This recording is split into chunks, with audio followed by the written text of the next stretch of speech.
In the heart of Africa, where innovation often blooms against the odds, a new chapter in human transportation was quietly unfolding. It was not in the glass towers of Silicon Valley, nor in the sprawling laboratories of Europe, but in a workshop buzzing with creativity, determination, and the belief that the future of flight could be rewritten.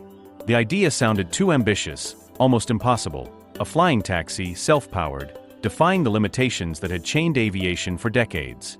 Yet here in Africa, that dream was being nurtured into reality. The story begins with whispers, rumors of an aerial craft unlike anything the world had seen before. A machine that could lift passengers from congested city streets and soar over traffic, bypassing the frustrations of gridlock and pollution. But it wasn't just the idea of a flying taxi that caught global attention. It was the claim that this vehicle was self-powered, independent of fossil fuels, and not bound to the infrastructure that traditional aviation demands. To some, this sounded like science fiction. To others, it felt like the next natural step in human progress. Transportation has always been more than just movement, it is freedom. From the first wheels carved from stone to the mighty ships that crossed oceans, from steam locomotives that linked continents to airplanes that shrank the world, every leap in transport has reshaped civilization itself. The automobile liberated individuals, flight connected nations, and now, the promise of self-powered aerial taxis carried with it the possibility of transforming entire societies. Imagine cities where roads were no longer jammed with vehicles spewing exhaust, where travel was measured not by distance but by minutes, and where the sky itself became a vast, open highway. For decades, engineers across the globe have pursued this vision. Tech giants have poured billions into prototypes of urban air mobility, sleek drones and electric vertical takeoff and landing vehicles, or eVTOLs as they are known. The challenges, however, were formidable: limited battery capacity, short flight times, heavy reliance on charging infrastructure, and staggering costs. Many attempts looked impressive on paper, but in practice, they were little more than flying toys, able to carry a single passenger for a few minutes before needing to return to a charging pad. The dream of scalable, practical flying taxis always seemed just beyond reach. And then came the African breakthrough.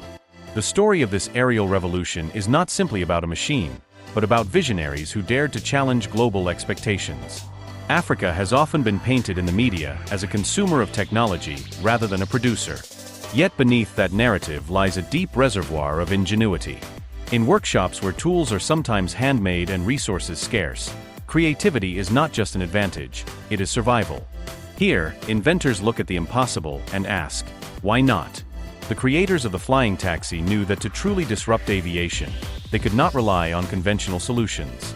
Batteries alone would not suffice. Traditional fuels were out of the question. What was needed was an energy source that was sustainable, abundant, and autonomous.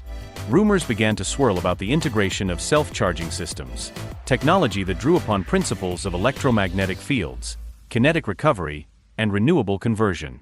Some speculated about a hybrid of solar, magnetic resonance, and revolutionary energy storage units that could keep the vehicle airborne indefinitely. The exact details remained shrouded in secrecy, but the results were undeniable: test flights that lasted hours, not minutes. Aerial maneuvers that displayed not only stability but reliability. When the first footage leaked online, the world responded with a mixture of disbelief and excitement. In the shaky video, a compact craft resembling a futuristic pod lifted vertically from the ground with barely a whisper. No roaring engines, no trails of smoke, just a clean, smooth ascent into the sky. Onlookers could be heard gasping, some laughing in disbelief, others cheering as the vehicle hovered effortlessly, then accelerated forward with astonishing grace. Within days, the video had spread across continents, triggering debates in universities, engineering forums, and even government offices. Was this authentic? Could Africa truly have cracked the code that had stumped billion-dollar corporations in the West?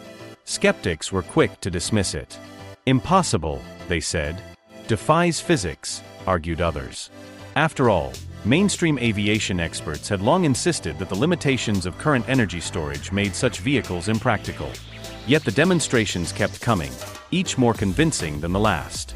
Journalists flocked to cover the story, and soon, international delegations were requesting invitations to witness the innovation firsthand. What they saw left many stunned.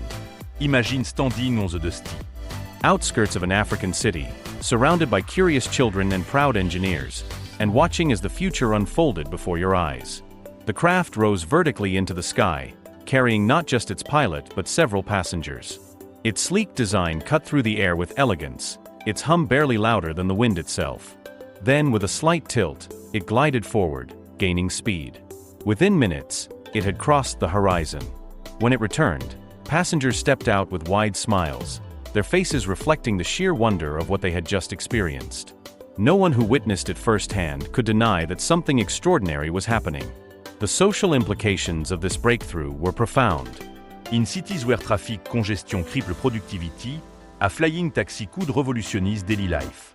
In regions where roads are impassable, such vehicles could connect isolated communities to healthcare, education, and economic opportunities.